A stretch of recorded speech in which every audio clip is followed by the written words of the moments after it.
Imagine boarding a plane, expecting a routine flight, only to find your seat stolen by a stranger. Now imagine being accused of theft, humiliated in front of fellow passengers, and forcibly removed from the aircraft not because of who you are, but because of the color of your skin. This is the story of Kaia Langston, a brilliant black tech billionaire whose life was turned upside down on a transcontinental flight, calm, composed, and fiercely intelligent. Kaia had always navigated the world with quiet strength and unwavering dignity. But on that day, her resilience was put to the ultimate test. What happens when success and privilege collide with deeply rooted prejudice? How far would you go to protect your dignity and fight back against injustice? And what does it really take to spark systemic change from one harrowing moment? Join us as we unravel this powerful and emotional journey. One seat, one confrontation, and one courageous woman's fight against discrimination on an airplane. This is more than a story about a stolen seat. It is a story about identity, resilience, and the ongoing battle for equality. If you believe in justice and want to stand with Kaia, hit the like button, share this video, and subscribe to our channel to witness how one person's fight changed the skies forever. The air was dry and cold, filled with the scent of overbrewed coffee and recycled oxygen. Passengers murmured around Gate 23 at Atlanta International, stretching, sipping their last lattes, adjusting overpacked carry-ons. It was a regular Tuesday morning for most, just another business flight. But for Amaya Clark, this morning had weight, the kind of weight only a quiet 14-year-old girl could carry. She stood by the window, gripping a navy blue boarding pass marked First Class, Seat 3C. Her hair was tightly braided into cornrows, pulled neatly into a bun at the back of her head. A lavender backpack hung loosely on one shoulder, scuffed at the corners, with the embroidered initials A.C. barely visible now. Next to her stood a woman in a tailored gray dress, heels polished, hair slicked into a low bun. Dana Clark, her mother, wasn't one to raise her voice, but her silence could cut through concrete. She tapped her phone screen, eyes scanning emails, but her hand rested protectively on her daughter's back. She'd requested this trip 3 months ago. Amaya had earned it last week. Amaya won the National Young Innovators Award for her design of a solar water filtration system. She was the youngest finalist, the only black girl on the panel, and the only one who didn't come from a private STEM academy. Her prize wasn't just a scholarship.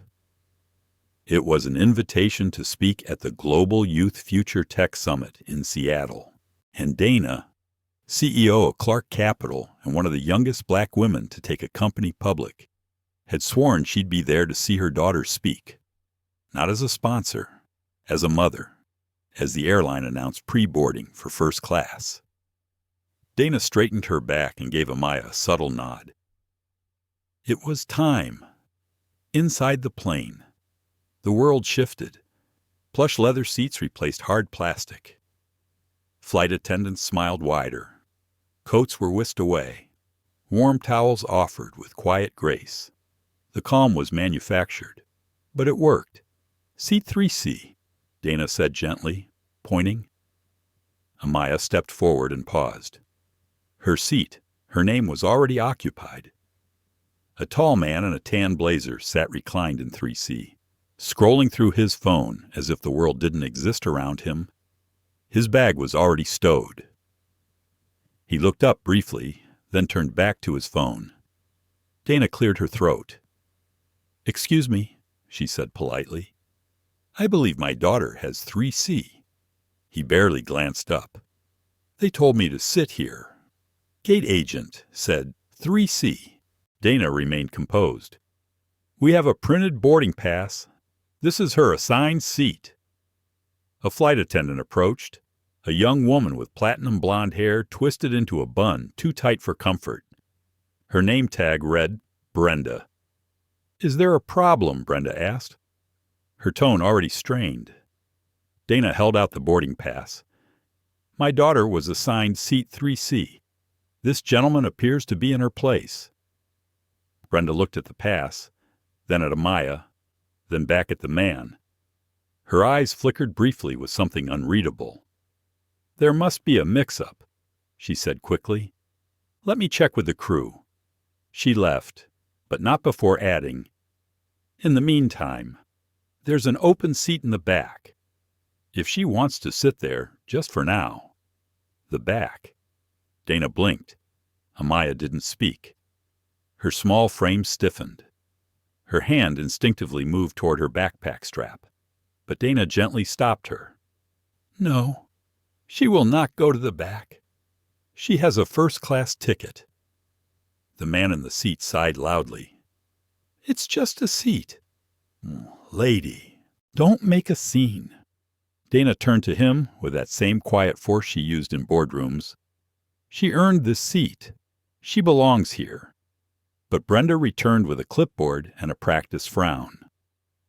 "I'm sorry, ma'am, but the manifest now lists 3C under Mr. Halverson. It must have updated during boarding." Dana frowned. "Her ticket was issued days ago." "Yes. Well, these things happen. We can't delay the flight over one seat. She can sit in 21B for now, and we'll sort it out after takeoff." 21B is economy," Dana said. "Yes," Brenda nodded. "Middle seat." There was a pause so sharp it cut through the ambient murmur of boarding. Amaya looked up at her mother, unsure. She had never seen her hesitate like this. Dana inhaled slowly. "No," Dana said. "She's not moving." The man in 3C tossed his phone into his lap with exaggerated flair. "I can't believe this. I suggest you buckle up," Dana said without turning. "We're not moving." Brenda shifted uncomfortably. "Ma'am, you're holding up boarding." Dana pulled her phone from her purse. Her hands didn't shake. Her voice didn't raise. She didn't curse. She simply tapped one number and brought the phone to her ear. "Hey," she said quietly. "It's Dana. I'm on Flight 482, Gate 23. I need a hold on this departure." A pause. Then yes, now. She hung up. Brenda blinked. "Ma'am?" "What was that?" Dana looked her square in the eye. "Call the captain. He'll understand in about 30 seconds. And just like that, the cabin lights flickered. A murmur went through the crowd. An announcement sounded. "Ladies and gentlemen, we're experiencing a brief delay. Please remain in your seats." The silence that followed felt thick. Amaya's eyes widened. She had no idea what had just happened, but her mother wasn't breathing heavily or posturing. She just stood, arms folded, watching the ripple begin. Because Amaya had earned that seat, not just through an award, through years of being overlooked, misnamed, dismissed, and still rising, still showing up, still building something new. This wasn't about 3C. It never was. It was about where people believe you belong. And sometimes you need to stop the entire plane just to remind them. Kamira stared straight ahead as the hum of the cabin settled into a dull murmur. The woman beside her still hadn't said a word. Claudette Martin, mid-60s, pearl earrings, tightly curled silver hair, the scent of lilacs clinging to her navy blouse.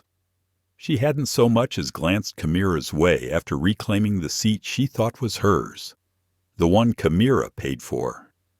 Kamira had let it go for now. She had been taught that not every battle needed to be fought in the open. Some were better won through witness, through time, through truth. But what gnawed at her now wasn't just the seat. It was the silence, the way the flight attendant, who introduced herself earlier as Kelsey, hadn't come back.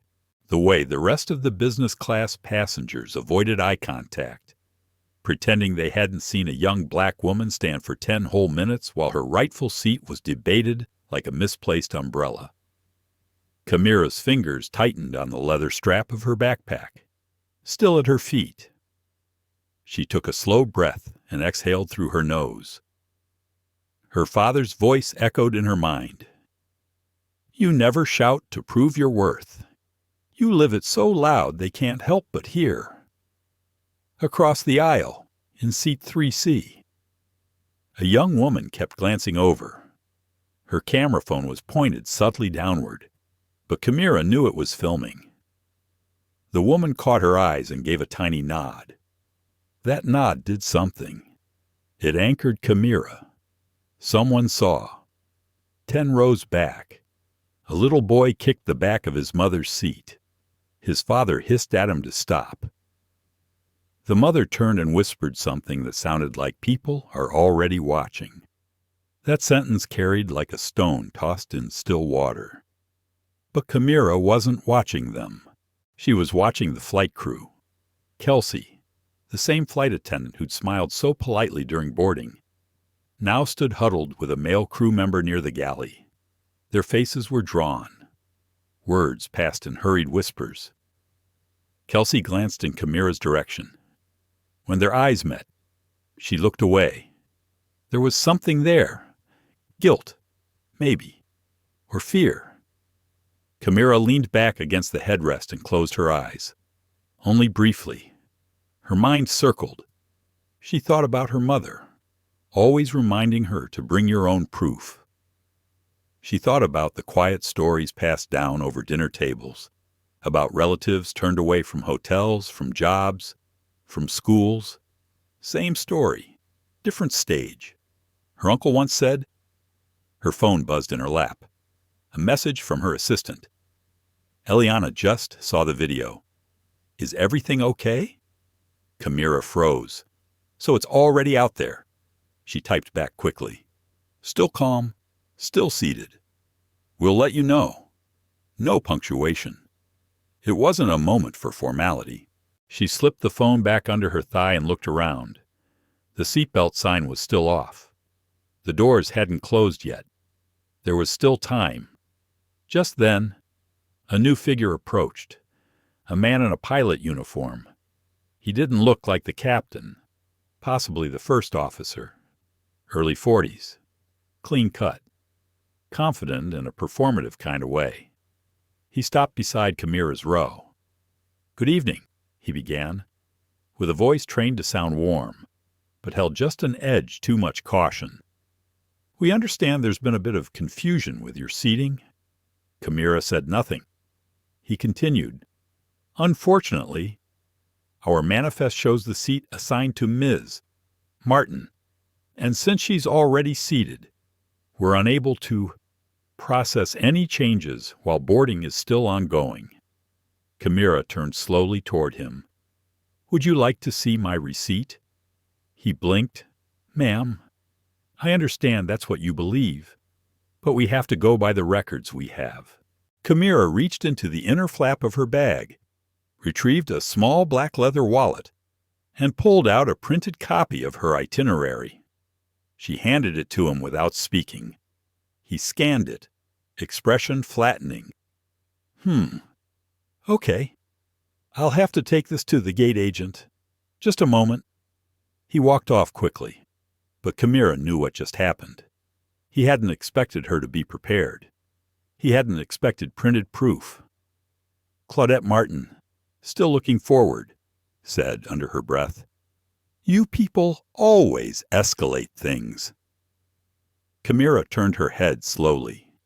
"Excuse me?" Claudette's expression remained neutral, her voice low. "I'm just saying, making a fuss over a seat when we're all trying to get where we need to go." Kamira's jaw set.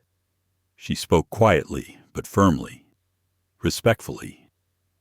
"I'm not the one making the fuss. I paid for this seat. I boarded quietly. I was told to move without explanation. And now I'm being gaslit while the crew huddles like I'm a threat." Claudette huffed. I just think you're being dramatic. Camira's voice softened. It's only dramatic when someone like me refuses to disappear quietly. Their exchange was overheard by the woman across the aisle, the one still filming. Excuse me, she said. Standing now. I just want to confirm what I saw. This young woman was seated here before anyone else. I saw her ticket. I filmed it. I can provide timestamps. Claudette stiffened. You don't need to get involved. The woman raised her brows. Actually, I do. I'm a journalist. Name's Evelyn Chu, and I cover race, policy, and discrimination. So yeah, this is definitely my lane. Camira looked at her and gave a subtle nod. The mood shifted. Around the cabin, passengers began to murmur. Some leaned into the aisle. The tension in the air was no longer confined to one row.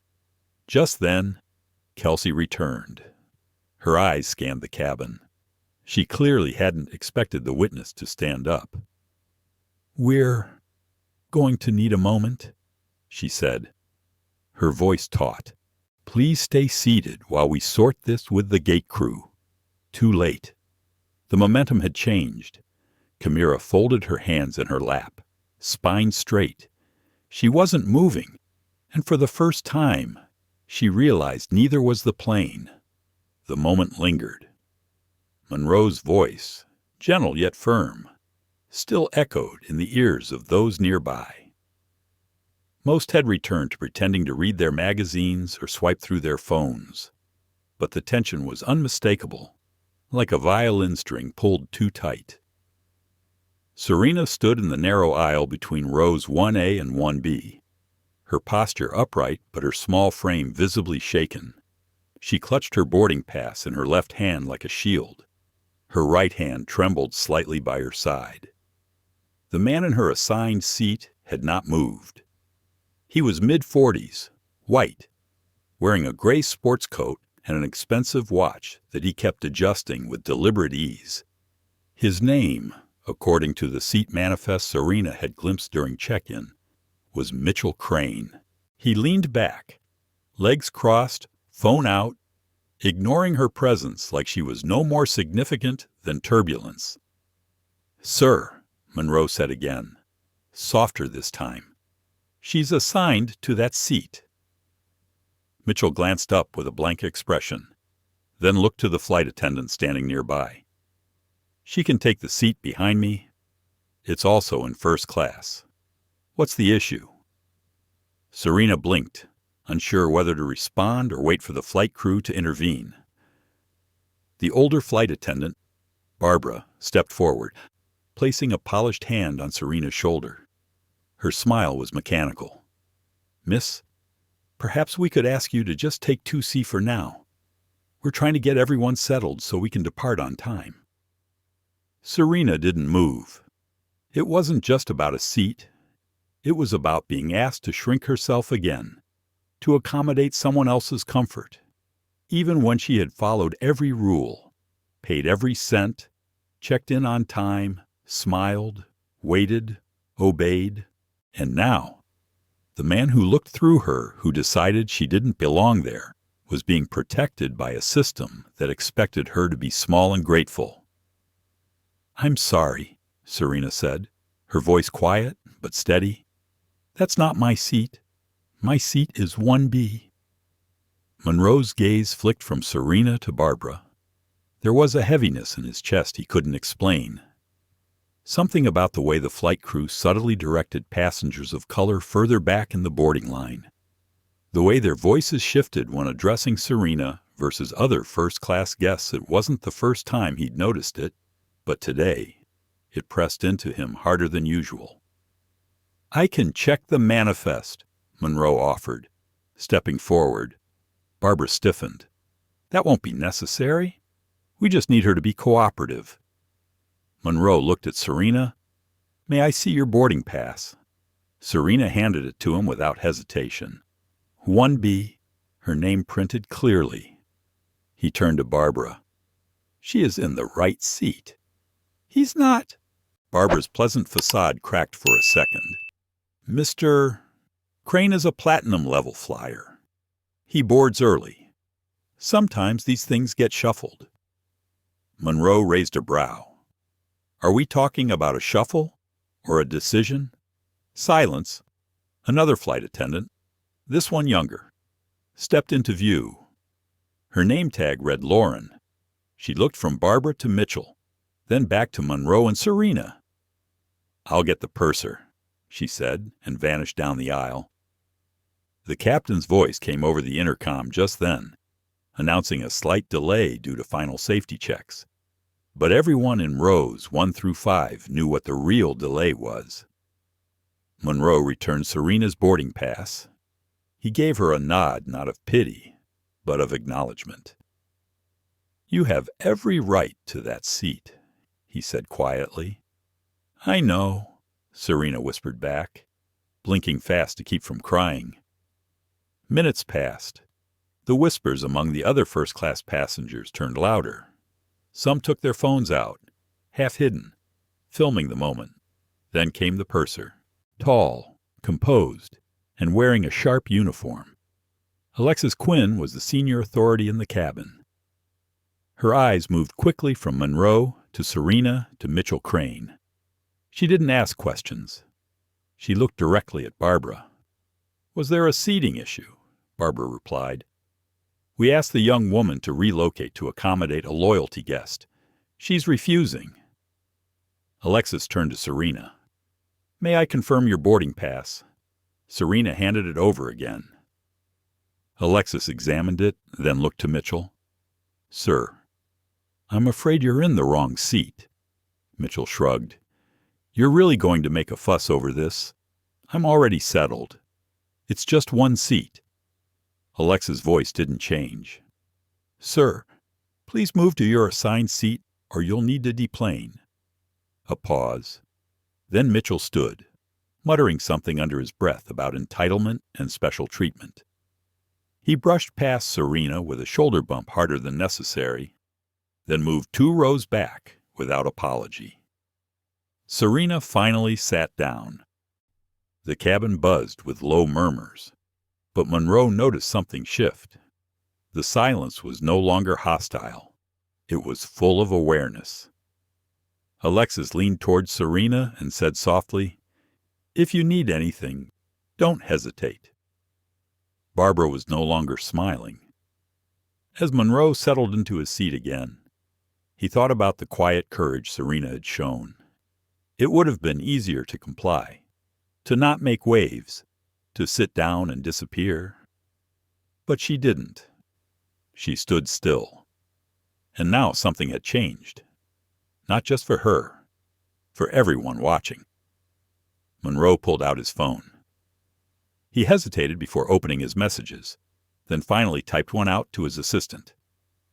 Subject line, Today's incident, important for review. His fingers hovered above the send button. There was more to consider.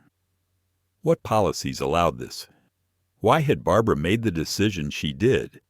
Was this isolated or part of a deeper culture within the airline? He didn't want a press release. He didn't want a forced apology.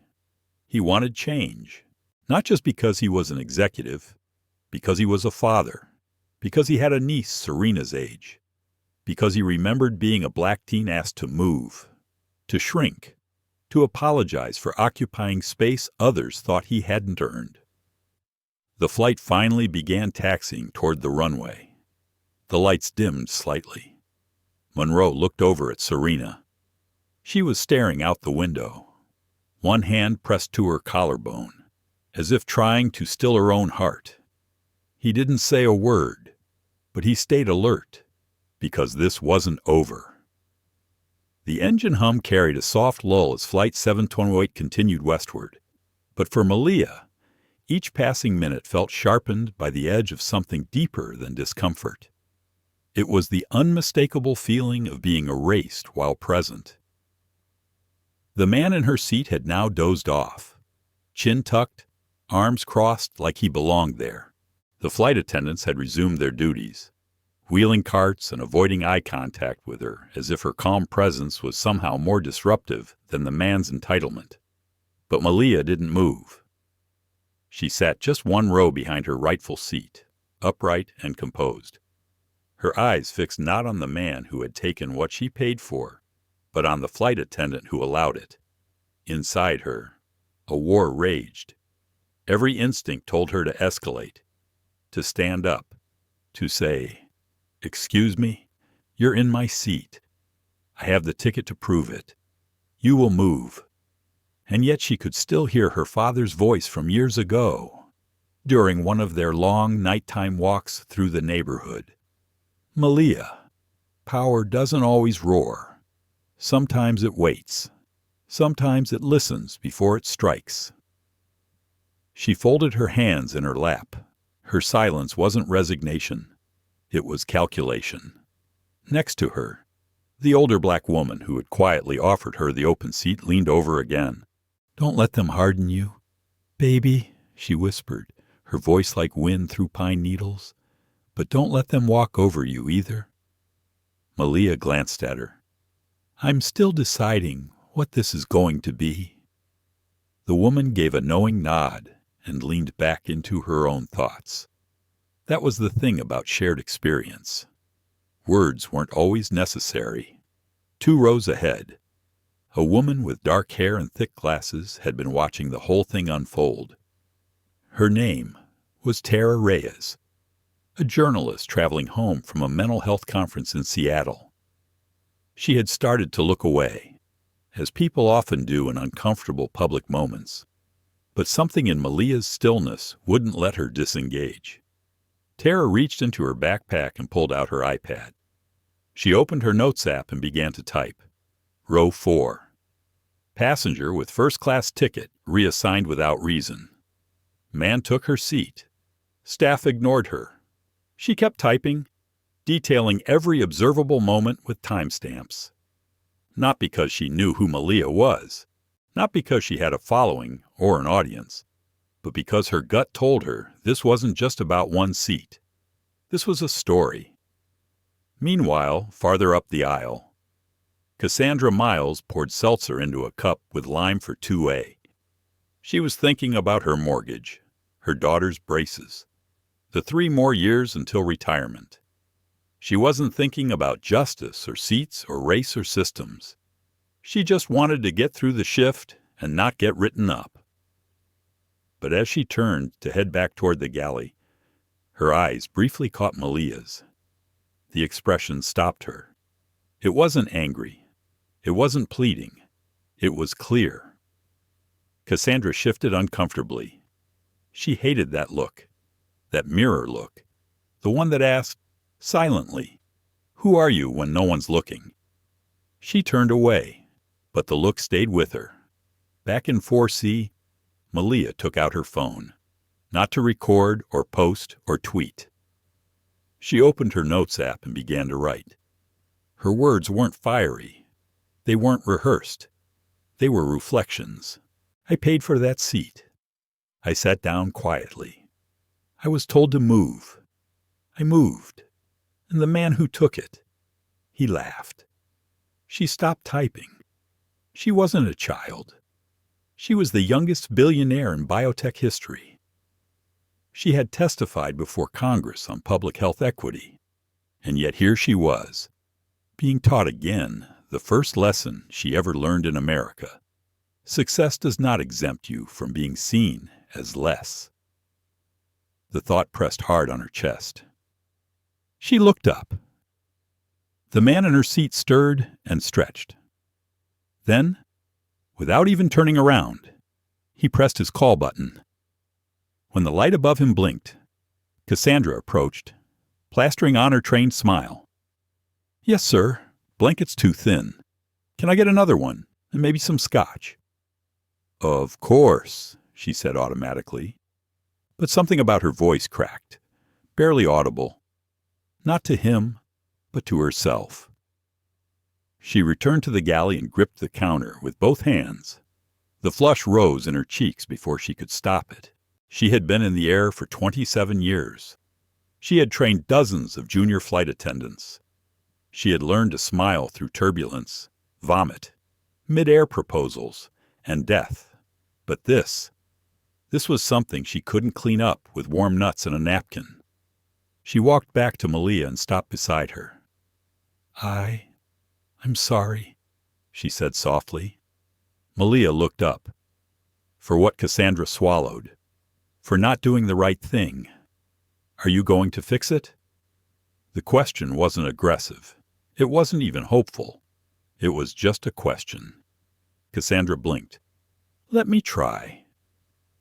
As she moved back to the front of the cabin, Tara Reyes was still watching. She had added more notes now. Staff discomfort rising. Something shifted.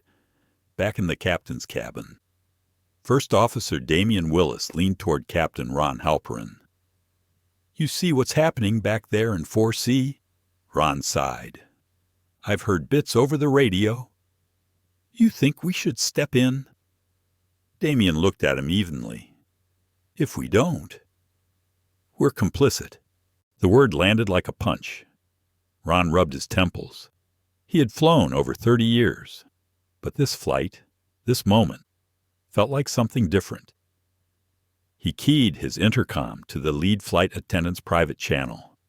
Cassandra, he said quietly, we're watching. Do what's right. Cassandra stood just outside of row 4 now. She looked down at the man. Sir, I need to ask you to return to your assigned seat. The man blinked, confused. Well, you're sitting in someone else's paid seat. I need you to move. He scoffed. She gave it up. She was forced to. I'm asking you now to correct it. His eyes narrowed. I paid for a first-class experience. Cassandra's voice held. So did she. The moment hung. People began to look. Phones lifted. Tension spiked. And in 4C, Malia didn't move. But she smiled.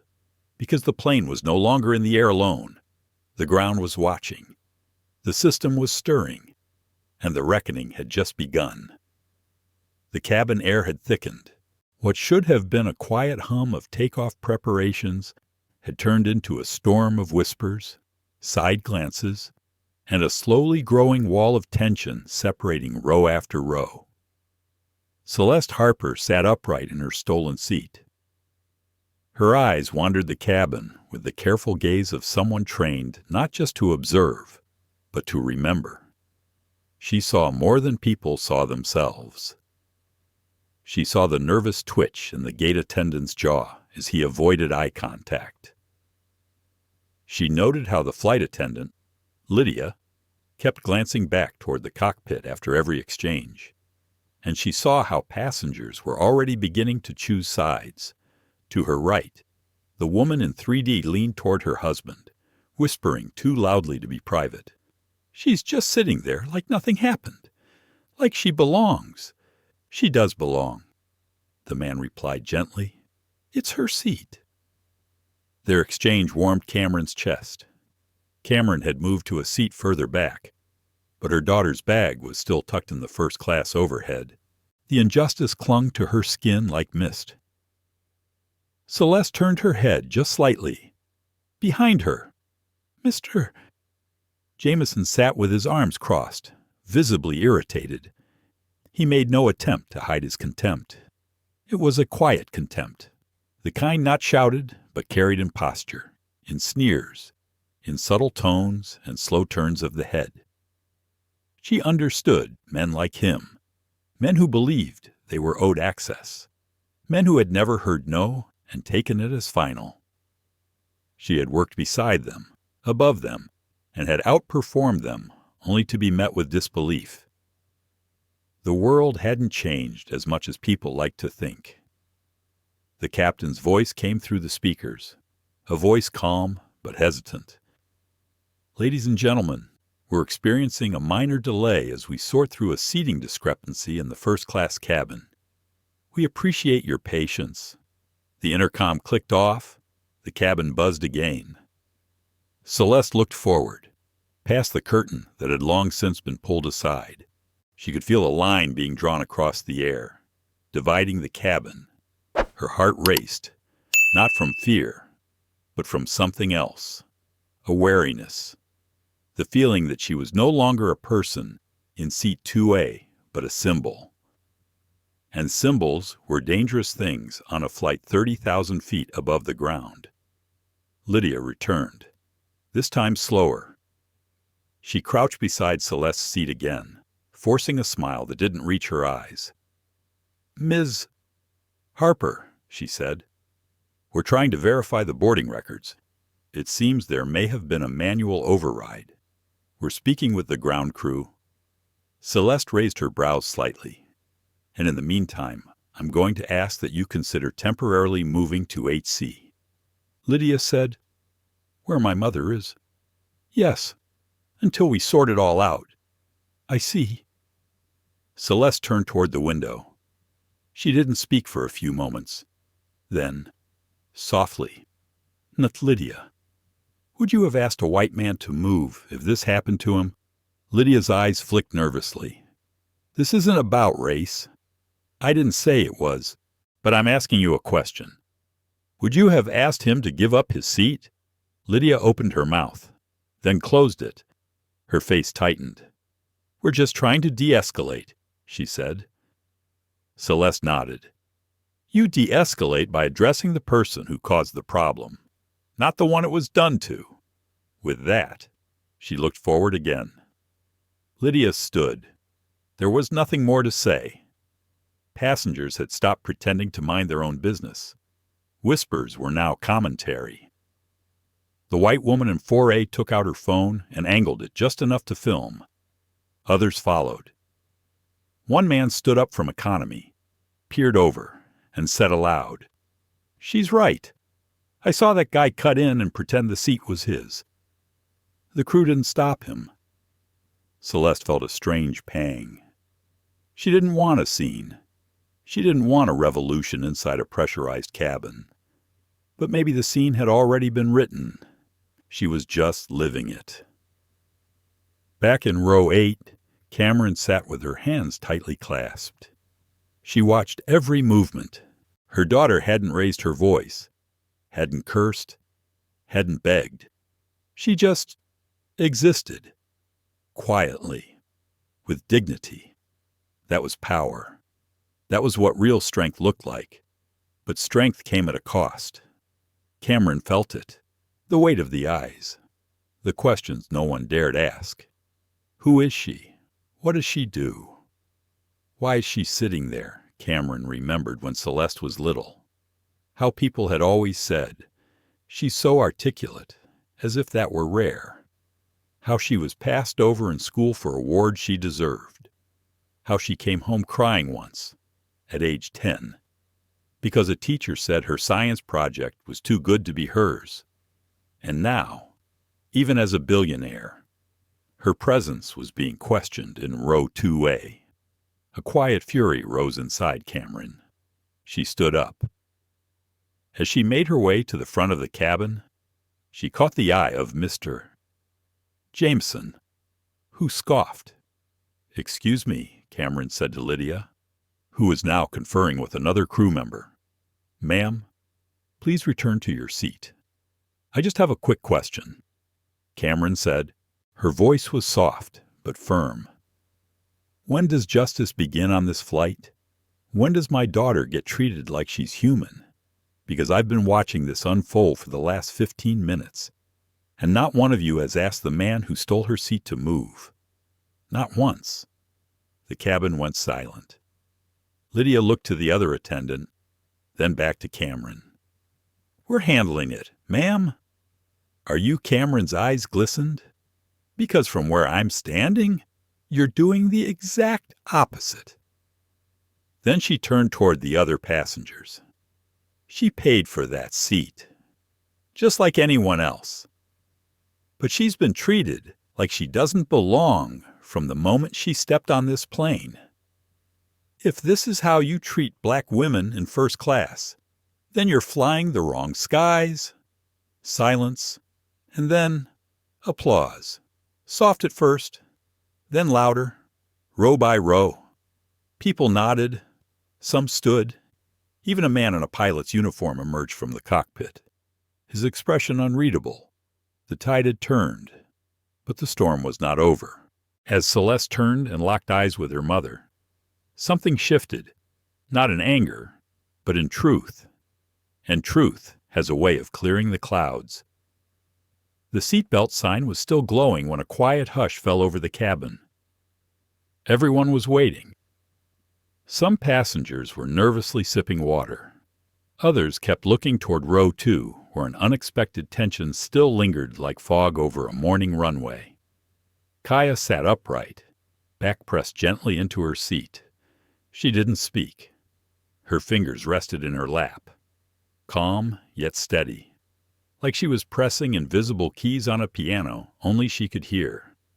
But her eyes, they remained fixed forward, expressionless, but alert, watching, not just the flight attendant pacing in the galley or the man who stole her seat, but something deeper, something within. The white man who'd refused to move earlier, Philip Granger, was now sweating slightly beneath the collar of his tailored polo. He glanced at Kaia once, then quickly turned away.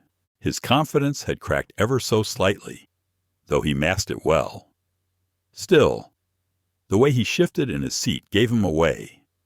He knew the balance of power on this flight had changed. He just didn't know how or why. Flight attendant Madison Clark lingered in the galley longer than necessary. She held the phone to her ear, voice low but sharp. "We need to confirm who the girl is," she said to whoever was on the other end. "The boarding manifest says one thing, but she's clearly not in her assigned seat." There was a pause. Then Madison's eyes widened slightly. "Wait. Repeat that." Another pause, this one longer. When she hung up, her face was pale. Her throat moved as she swallowed hard. She turned slowly and looked at Kaia as if seeing her for the first time. Back in row 9, a mother with 2 toddlers whispered to her husband, "Is that the girl, the billionaire's daughter? She looks so young." "She is young," he said, eyes narrowed. "That's what makes it worse." Even among the economy passengers, word had started to spread. A few had quietly searched Kaia's name after hearing it from the lips of the younger flight attendant. Maria. It didn't take long to confirm what was already clear. Kaia Langston was not just a girl in a pink cardigan with braids. She was the only child of Darius Langston, a black billionaire whose AI and robotics firm had recently inked a major deal with the Department of Transportation. And more importantly, Langston Holdings owned a majority stake in Skyquinox, the very airline they were flying. But none of that mattered to Kaia in that moment. She was thinking of her father's voice, the way it carried calm even in crisis.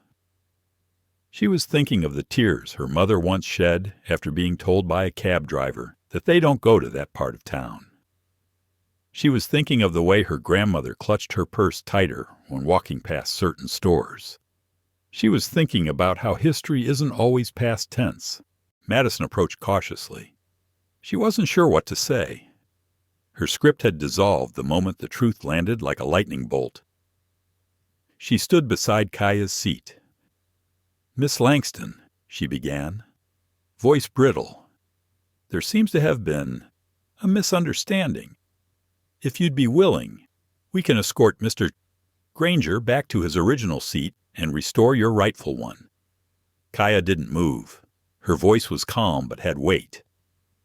"And what exactly was misunderstood?" she asked. Madison blinked. I think the staff made an error when assigning." No, Kaia interrupted, still gentle. "The error wasn't in the assignment. My boarding pass had seat 2A. The error was in who you believed belonged in that seat." Her words weren't loud. They didn't need to be. Silence rippled through the cabin again. Behind her, Maria stood like a shadow. Her face was tense with worry. She stepped forward. "Miss Langston," Maria said, quietly. I'm sorry. I should have done more. Kaia turned slightly. Their eyes met. I remember your face, Kaia said. You were the only one who looked confused when I was told to move. Maria nodded. Because I was. It didn't feel right. Madison was still standing, hands clasped. She tried again. We can correct it now. Please, let us move, Mr. Granger, and you should let the pilot know he has about 4 minutes before my father's legal counsel arrives at the operations terminal, Kaia said. He might want to start drafting an incident report. Madison opened her mouth, then closed it again. Just then, the cockpit door cracked open. Captain Brent Simmons stepped into the aisle, tall, weathered, and with a face that had seen 30 years of clouds and pressure systems. He looked down the row and nodded at Kaia. Miss Langston, he said simply, I just got off a call with your father. His voice was low, calm, authoritative. I've been instructed to return to the gate immediately. Flight operations have been paused by Sky Equinox Holdings. Until further notice, this aircraft will not be departing. The words hit like thunder. Philip Granger turned red. Passengers began murmuring. One older woman clutched her pearls. A businessman 3 rows back whispered, She really shut the whole flight down. Kaia said nothing. She just closed her eyes for a moment and exhaled. Captain Simmons added, We'll be taxiing back. All passengers are advised to remain seated. He gave Kaia a short, respectful nod, then turned to go. As the plane slowly rolled back to the gate, Kaia opened her phone. There was a text from her father. Proud of you. Dignity always wins. See you soon. She smiled softly. In the seat behind her, Maria gently leaned forward and whispered, Thank you for standing your ground. Kaia looked back at her. We don't always get to choose the moments we become someone else's lesson, but we can choose how we carry it. The plane stopped. Outside the window, airport personnel were already approaching. Kaia picked up her book and stood. The same girl in the same pink cardigan, but no longer invisible, no longer dismissed. She didn't need to yell. Her silence had done the work, and the world had heard it. The plane had returned to the gate, its wheels rolling slower than the anxious thoughts racing through Kaia's mind.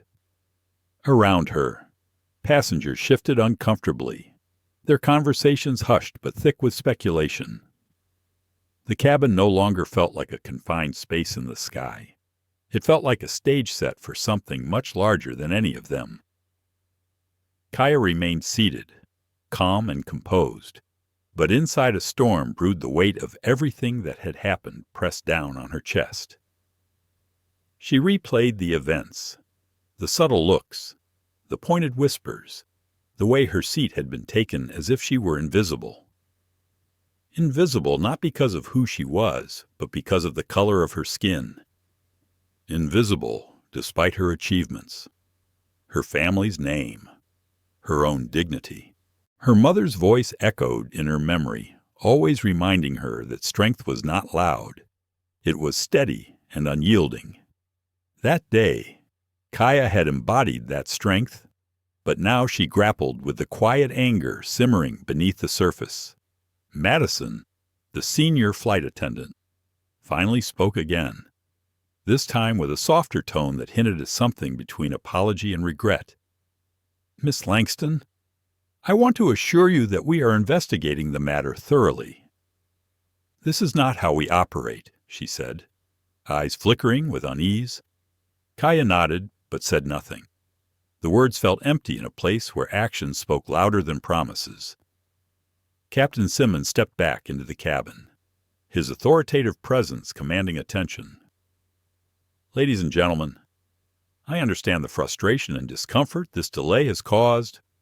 We are cooperating fully with airport security and company officials to resolve the situation as quickly and fairly as possible, he announced, Kaia watched as the passengers' expressions softened in places, but she also saw the deeper currents of discomfort still flowing.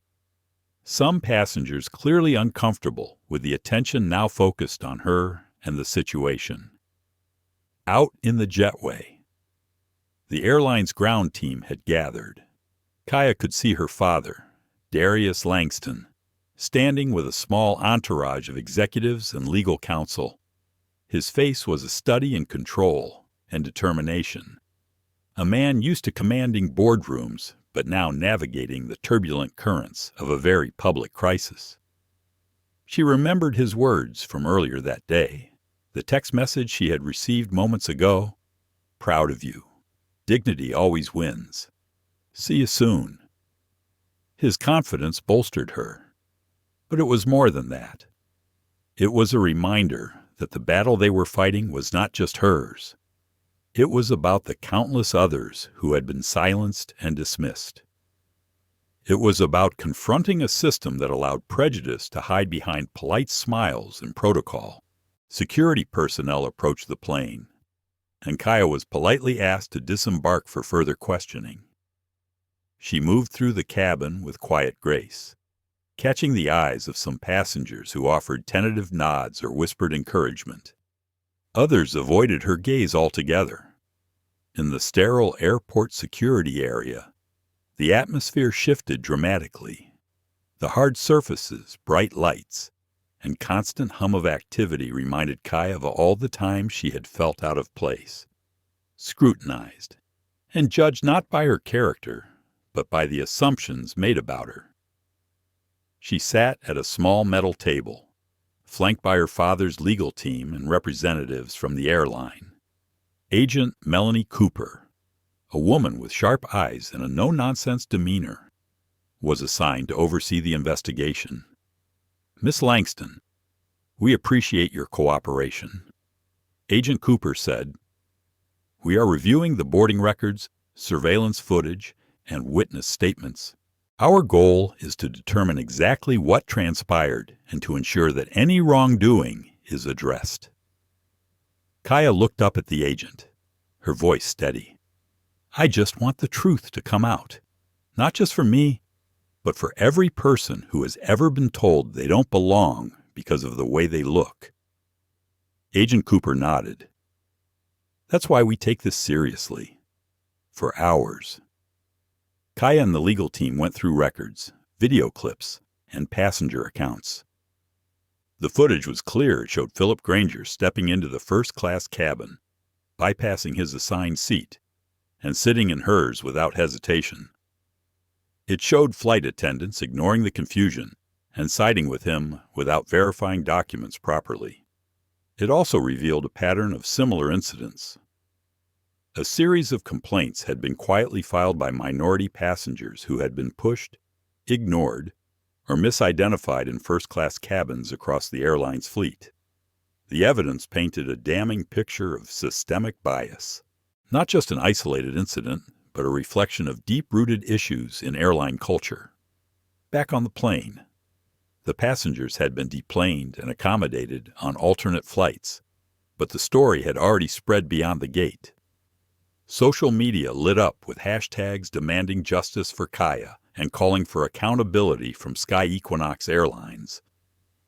News outlets picked up the story, framing it as a stark example of racial discrimination that remained pervasive even in spaces of privilege. In the airport conference room, Darius Langston addressed the press with quiet authority. "This is not just about one seat or one flight," he said. "It is about the urgent need to confront and dismantle the systems that allow bias and discrimination to persist.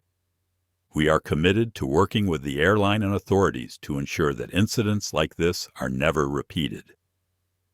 Kaia listened to her father's words and felt a swell of pride and resolve. The journey ahead would be long and difficult, but they had taken the first crucial step. Later that evening, Kaia found herself alone in a quiet hotel room overlooking the city lights.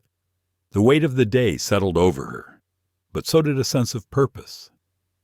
She thought of her grandmother's wisdom that strength was about building doors, not just breaking through them. She knew that today they had opened one such door. Tomorrow would bring new challenges, but tonight, she allowed herself a moment to breathe, to be proud, and to prepare for the fight ahead. The next morning, Kaia woke to the soft hum of the city outside her hotel window. The events of the previous day weighed heavily on her mind, but there was no time to dwell. Her phone buzzed relentlessly with messages and notifications, news alerts, tweets, emails from well-wishers, and a steady stream of requests for interviews. Her father's voice echoed in her memory from the night before. "We are just getting started. This is bigger than you or me. It is about changing how the world sees us." Kaia felt the weight of responsibility settle comfortably on her shoulders, a mantle she was ready to bear. Downstairs in the hotel lobby, her legal team was already assembling. Michelle, her lead attorney, looked up from her laptop as Kaia entered. "Good morning," Michelle said, her tone serious but encouraging. "The airline is cooperating, but you can expect pushback. This isn't just a legal battle, it's a fight against entrenched attitudes and systemic issues." Kaia nodded. "I'm ready." Together, they reviewed the strategy for the upcoming days. Their approach was twofold: hold the airline accountable through legal channels and use the growing public support to push for systemic reform. Meanwhile, the airline's headquarters were in turmoil. CEO Julian Markham was navigating a crisis far beyond the usual scope of corporate challenges. His initial public apology had been met with skepticism, and internal investigations revealed uncomfortable truths about the company culture. Julian knew that failure to address these issues transparently could cost the airline its reputation and market share. He convened an emergency meeting with senior executives and the board of directors. "We must act decisively," Julian said firmly. "This is not just about Kaia Langston. It is about every passenger who deserves respect and fairness. We will launch a full audit of our policies and retrain every employee on implicit bias and customer service." At the airport, investigators continued their work. Agent Melanie Cooper coordinated with security officials, reviewing footage and interviewing crew members. She was meticulous, determined to uncover the full extent of the incident and prevent future occurrences. As the investigation unfolded, new witnesses came forward. Several passengers reported experiences of subtle discrimination during flights, from being ignored when requesting assistance to being relocated without explanation. Social media campaigns like Change Your Stand with Kaia gained momentum, sparking nationwide conversations about racial bias in air travel and beyond. Civil rights organizations amplified the story, calling for legislative action and industry-wide reforms. Kaia herself found her role expanding beyond that of a passenger wronged.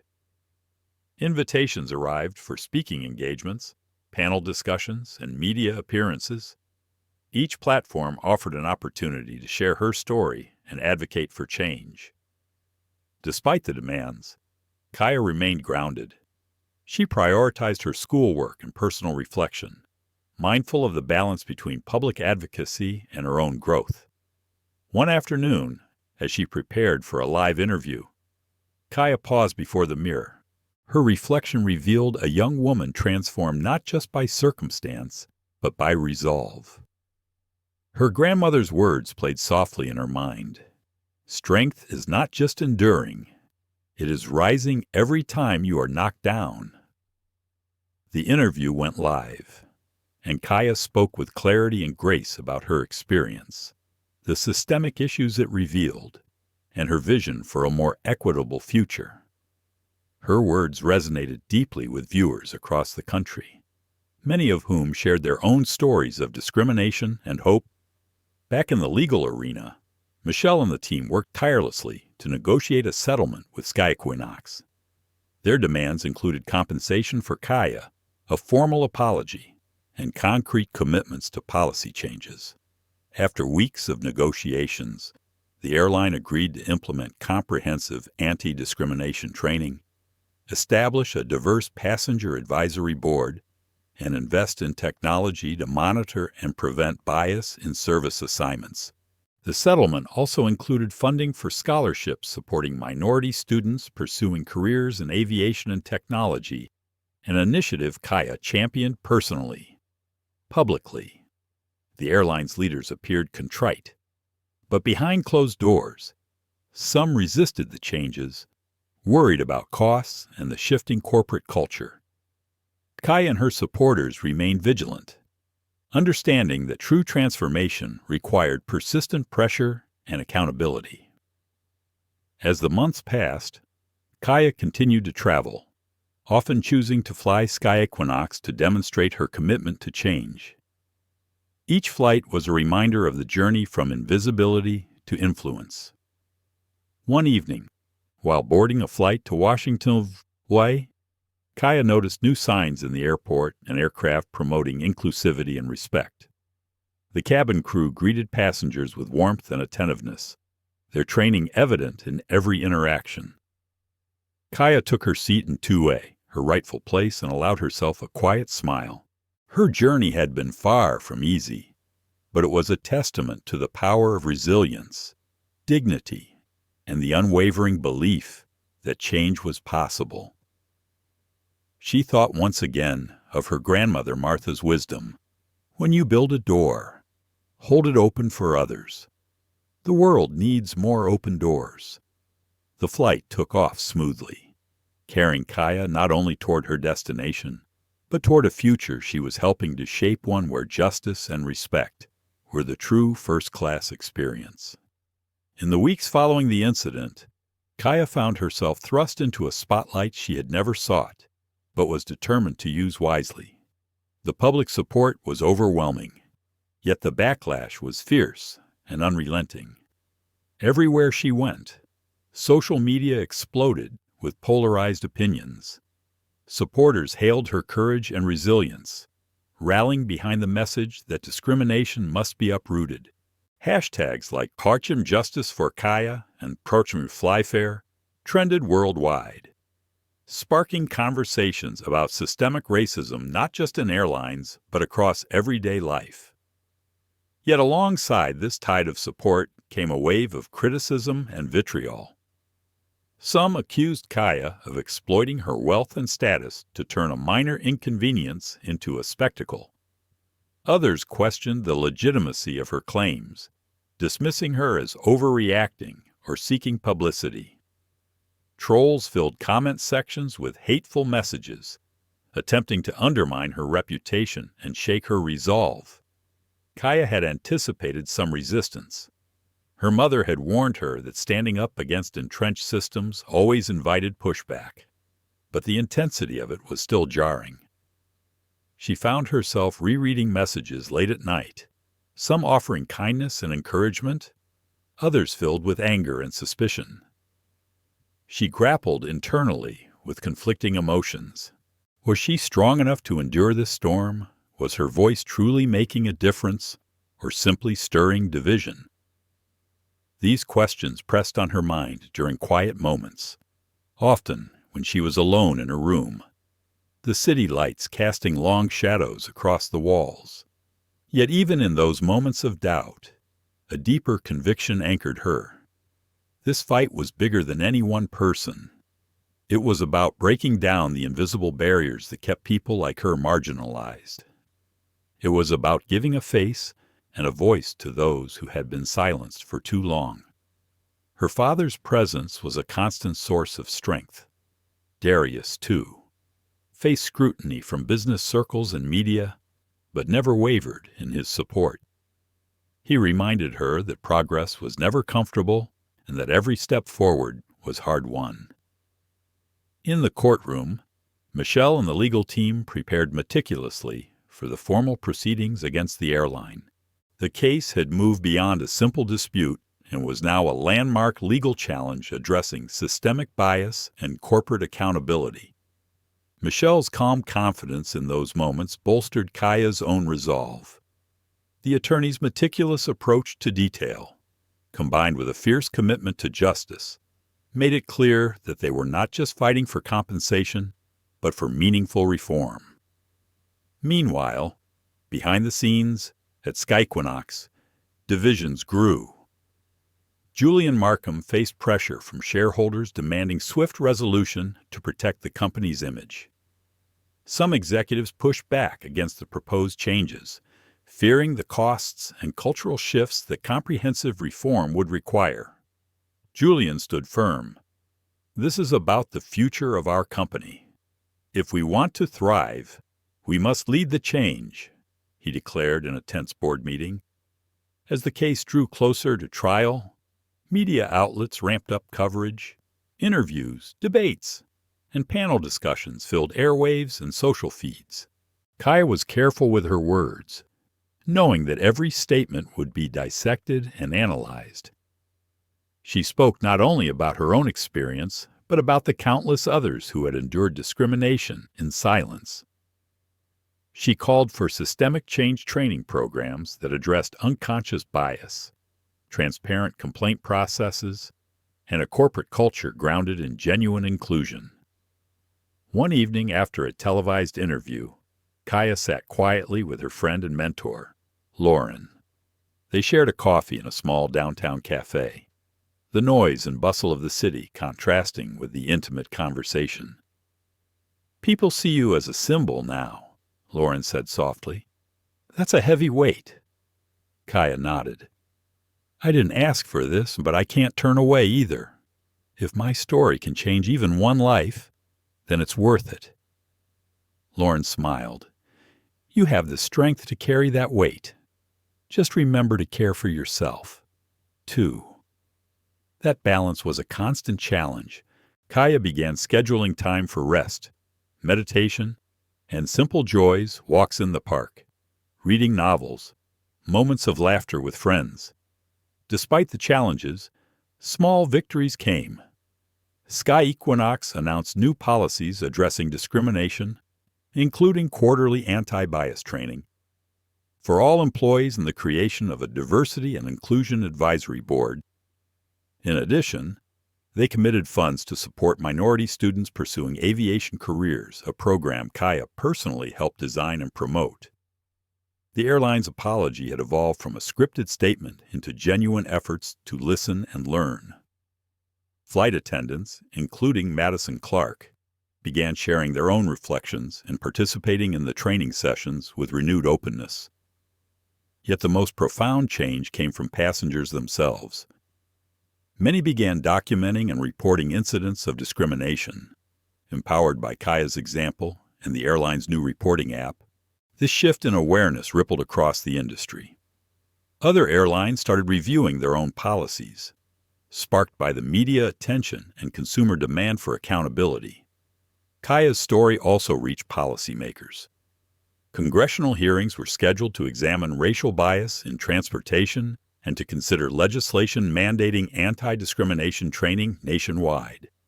The pressure was immense but necessary. Change at this scale was never easy or quick. As trial day approached, Kaia's team prepared a powerful presentation. They would not only detail the incident, but also present data revealing patterns of bias within the airline. Experts in sociology, psychology, and aviation were enlisted to testify about implicit bias and its impact on service delivery. Kaia herself was ready to take the stand. She knew this was a defining moment not just for her, but for every person who had been marginalized or dismissed. She practiced her testimony with Michelle, refining her words to be clear, honest, and emotionally resonant. The goal was to connect with the jury, to move them beyond statistics into understanding lived experience. The night before the trial, Kaia sat quietly with her journal. She wrote about the journey, the pain, the resilience, the hope. She acknowledged the moments of fear and doubt, but also the moments of courage and growth. Her final entry was a promise to continue fighting not just for herself, but for those who might never have the chance to speak. The courtroom was packed the morning Kaia Langston stepped through its heavy wooden doors. Reporters, activists, airline representatives, and curious onlookers filled the seats, their eyes fixed on the unfolding legal drama. This was more than a trial about a disputed airplane seat. It was a landmark moment addressing issues that had long simmered beneath the surface of everyday life. Racial bias, corporate responsibility, and justice. Kaia felt a deep calm settle over her as she took her place. Years of preparation, of enduring scrutiny and setbacks, had forged a resilience she had not always known she possessed.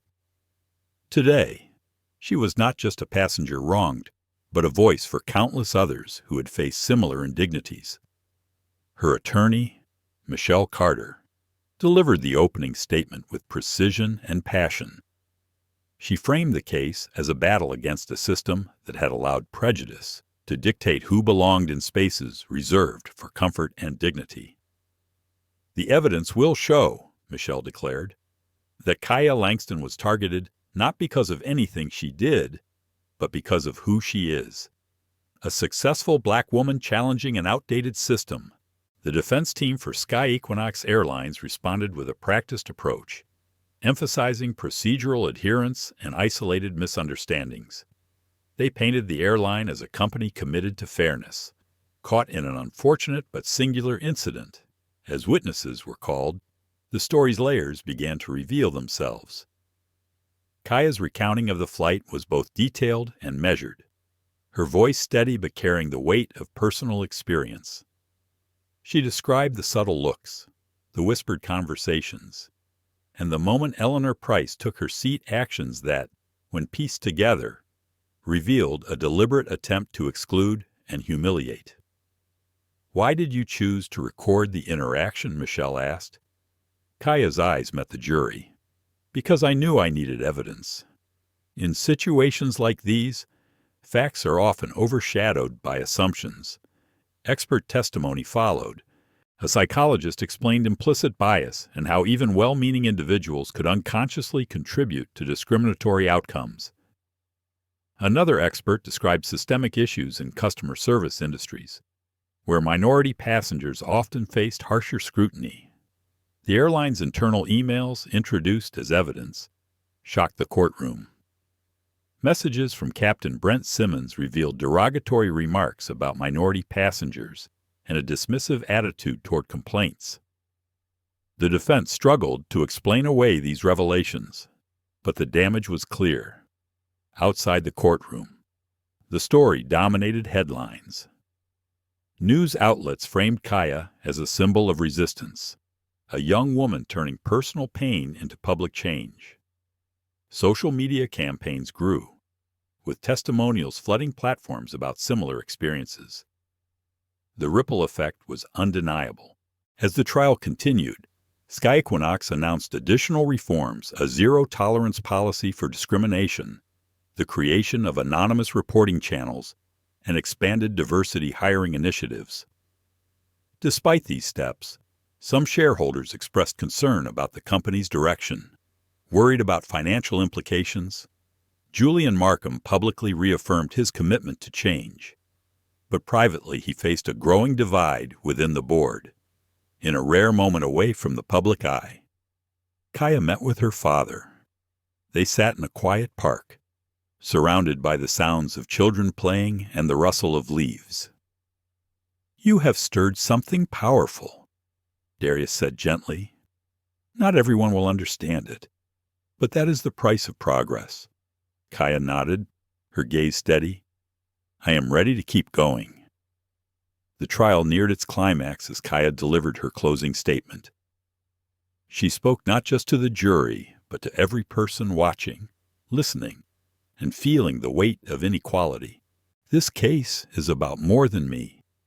It is about every person who has been made to feel invisible, to doubt their worth, simply because of the color of their skin. It is about a system that needs to be dismantled and rebuilt on the foundations of fairness and respect." Her words were met with silence, then a soft but growing applause. It was the sound of hope. Days later, the jury returned with a verdict. Sky Equinox was found liable for racial discrimination and ordered to pay damages and implement systemic reforms under court supervision. The decision sent shockwaves through the airline industry and beyond. It was a powerful statement that injustice, no matter how deeply rooted, could be challenged and changed. Kaia's journey had come full circle, from a moment of personal injustice to a catalyst for widespread change. She had embodied resilience, dignity, and unwavering resolve. Her story was no longer just her own. It was a beacon for anyone who had ever been told they did not belong. The courtroom verdict had been a landmark moment, but for Kaia Langston, the journey was far from over. The ruling against Sky Equinox Airlines sent a powerful message, yet the deeper work of change was only beginning. Back in her downtown Chicago office, overlooking the shimmering city skyline, Kaia sat quietly, reflecting on the whirlwind of the past months. The exhaustion of the legal battle pressed heavily on her, but beneath it lay a sense of accomplishment and purpose. Her phone buzzed steadily, messages from supporters, news alerts about new policies inspired by the case, and invitations to speak at conferences and panels. Kaia understood the power of her platform, but she also felt the weight of responsibility it carried. She thought often of her grandmother, Lillian, whose wisdom had shaped so much of her life. Lillian's words echoed in her mind. True success is measured not by wealth, but by the lives you uplift and the barriers you break down. Kaia's experience had become a catalyst, not just for airline reform, but for a broader conversation about racial equity in public spaces. She began working closely with civil rights organizations, tech innovators, and policymakers to develop tools and initiatives that would empower marginalized communities. One project near to her heart was the launch of an app designed to allow travelers to document incidents of discrimination in real time, providing data that could drive systemic accountability. The platform combined technology with legal resources and advocacy networks, making it easier for victims to seek justice. At the same time, Kaia committed to expanding her mentorship programs, focusing on young Black women interested in technology and leadership. She believed that representation and support were key to dismantling cycles of exclusion. Despite the progress, Kaia knew that resistance remained. Old attitudes and biases did not vanish overnight. In fact, some backlash persisted, subtle and sometimes overt, reminding her that change was often met with discomfort. During one particularly challenging week, Kaia found herself wrestling with doubt and fatigue. The constant scrutiny, the emotional toll of reliving the incident through interviews and speeches, and the pressure to maintain a public front wore on her. Late one evening, after a long day of meetings, she sat alone in her living room. The city lights twinkled beyond the window as she closed her eyes and took a deep breath. Her mind wandered back to that fateful flight the moment Eleanor Price sat in her seat, the tense confrontation, the feeling of isolation amid a cabin full of strangers.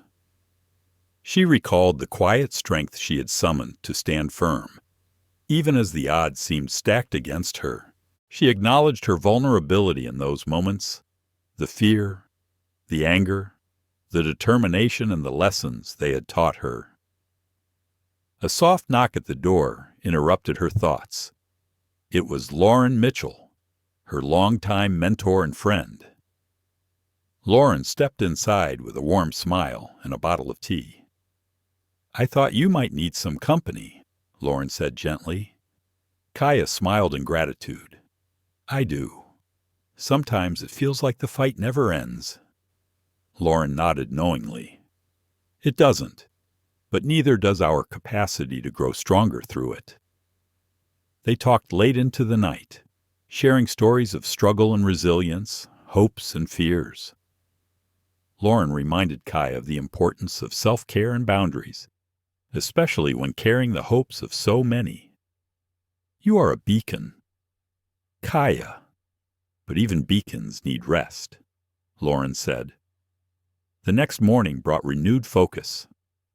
Kaia returned to her work with a clearer sense of balance. She scheduled time for reflection, exercise, and connection with loved ones, understanding that sustainability was key to long-term impact. As months passed, the ripple effects of the trial continued to spread. Other industries began examining their own practices. Airlines nationwide implemented anti-bias training, updated complaint procedures, and embraced diversity in leadership. Kaia was invited to speak at the United Nations Conference on Racial Equity and Inclusion, where she shared her story and advocated for global standards to protect travelers from discrimination. Her message resonated. Systemic change required both top-down policy shifts and grassroots empowerment. It required listening to marginalized voices and creating spaces where they could be heard. Through it all, Kaia remained grounded in her identity and values. She balanced her role as a billionaire CEO with her commitment to social justice, refusing to separate success from responsibility. One afternoon, she visited a local high school where she had established a technology mentorship program. Standing before a room of eager students, mostly young women of color, Kaia shared her journey, the triumphs and the challenges. She encouraged them to believe in their potential, to persist despite obstacles, and to lift others as they climbed. After the talk, a young girl approached Kaia shyly. "Thank you," she whispered. "You make me believe I can do it too." Kaia's heart swelled. This was the impact she sought, not headlines or court victories, but inspiring the next generation to break barriers and build a more equitable future. That evening, as she prepared for another round of speeches and interviews, Kaia reflected on the transformation that had begun on that flight months ago. What had started as an attempt to steal a seat had exposed deep fractures in society and sparked a movement toward justice. Kaia knew the road ahead would be long and winding, filled with new challenges and resistance, but she was ready, armed with courage, compassion, and an unwavering commitment to change. She would continue to build doors where none existed and hold them open for others. 6 months had passed since the courtroom drama that had gripped the nation. The verdict against Sky Equinox Airlines was not just a win for Kaia Langston, but a beacon of hope for many who had suffered in silence. Yet Kaia knew that the true test of change was in what came next, how systems would evolve, how minds would open, and how hearts would heal. Today, Kaia found herself back at the very airport where the confrontation had begun, O'Hare International. The terminal bustled with the usual energy of travelers, but for Kaia, this was no ordinary day. She was about to take a flight to Atlanta, the same route, the same departure time, even the same airline. But everything else had changed. The gate agent greeted her with a warm smile as she scanned Kaia's boarding pass. "Good morning, Ms. Langston. It is an honor to have you flying with us today." Kaia returned the smile, feeling the weight of that simple respect. This was a moment of closure and new beginnings. Walking down the jet bridge, Kaia noticed something different. Small signs indicating the presence of cameras throughout the terminal and aircraft. For everyone's safety and fair treatment, the signage read. These were the visible results of the reform she had fought for. As she stepped onto the plane, she was met by James Taylor, the lead flight attendant, whose genuine warmth was a stark contrast to the cold indifference she had once endured. "Welcome aboard, Ms. Langston," he said sincerely. The first-class cabin gleamed with its familiar luxury, but the atmosphere was palpably different. The crew moved with a quiet confidence, trained to recognize and counteract unconscious bias, their interactions thoughtful and inclusive. Kaia settled into seat 1A. the very seat that had sparked so much controversy months ago. As she buckled her seatbelt, she allowed herself a moment to reflect on the journey that had brought her here. The acquisition deal with Medi Solutions, originally the purpose of her trip 6 months ago, had evolved into something more meaningful. The partnership had flourished beyond expectations, integrating her AI diagnostic tools into hundreds of hospitals nationwide, saving thousands of lives through earlier detection of diseases often overlooked. Her grandmother Lillian's dream had come true. The promise to create technology that helped those who might otherwise be forgotten was fulfilled. Midway through the flight, a disturbance caught Kaia's attention. An elderly South Asian passenger was struggling to communicate a dietary restriction to a flight attendant. The attendant's frustration was evident despite her efforts to stay patient.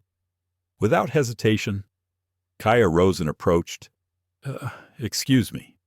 I speak Hindi. May I help? Relief washed over the passenger's face as Kaia translated the request. The flight attendant smiled gratefully once the issue was resolved. Thank you. Ms. Langston, she said earnestly, we are still working on our language diversity training. This is exactly why we need better systems. Kaia smiled softly. Progress is not perfection. It is the willingness to acknowledge gaps and address them.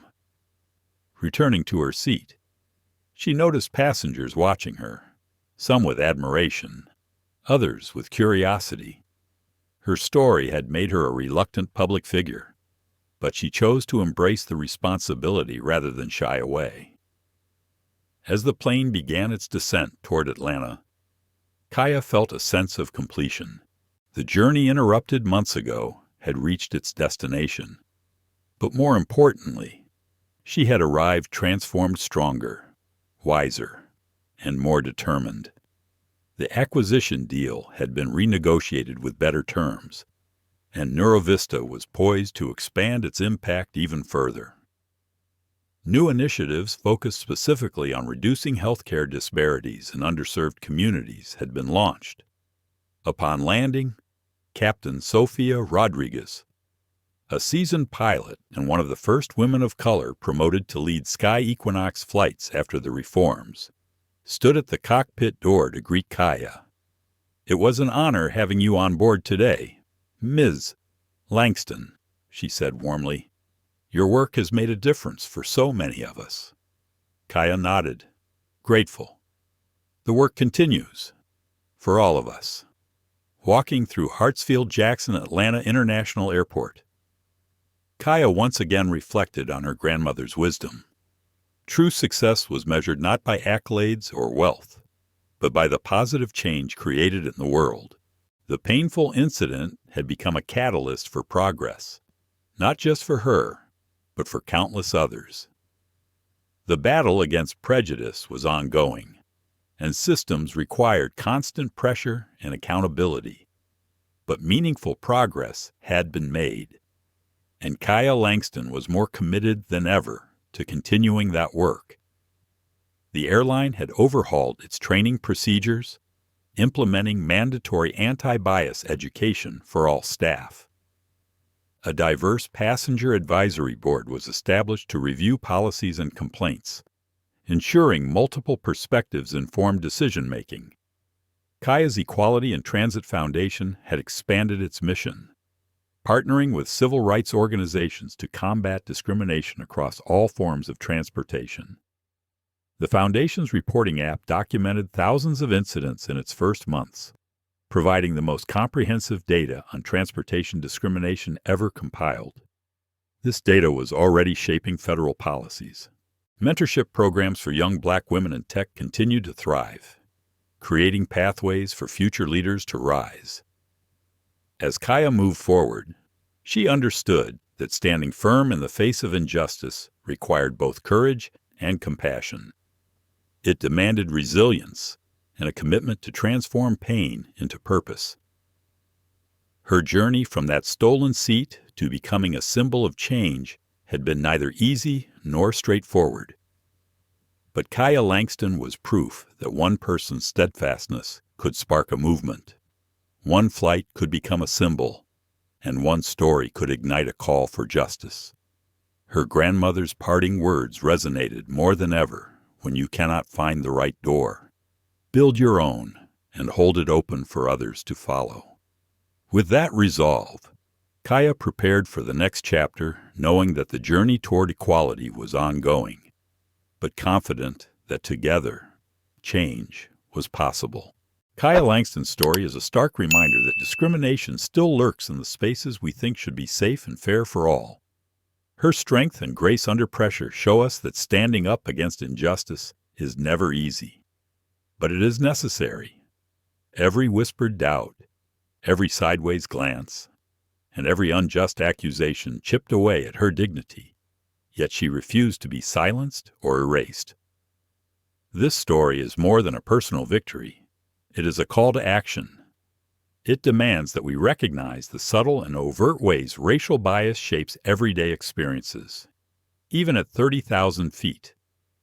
It urges us to confront our own assumptions and to challenge the systems that allow discrimination to persist. We hope Kaia's journey inspires you to stand firm when faced with injustice and to support those whose voices are too often ignored. Change begins with awareness, courage, and collective action. If this story moved you, please like, share, and subscribe to our channel. Your voice matters. Stay with us for more powerful stories that expose hard truths and inspire meaningful change. Together, we can build a world where every seat is truly equal.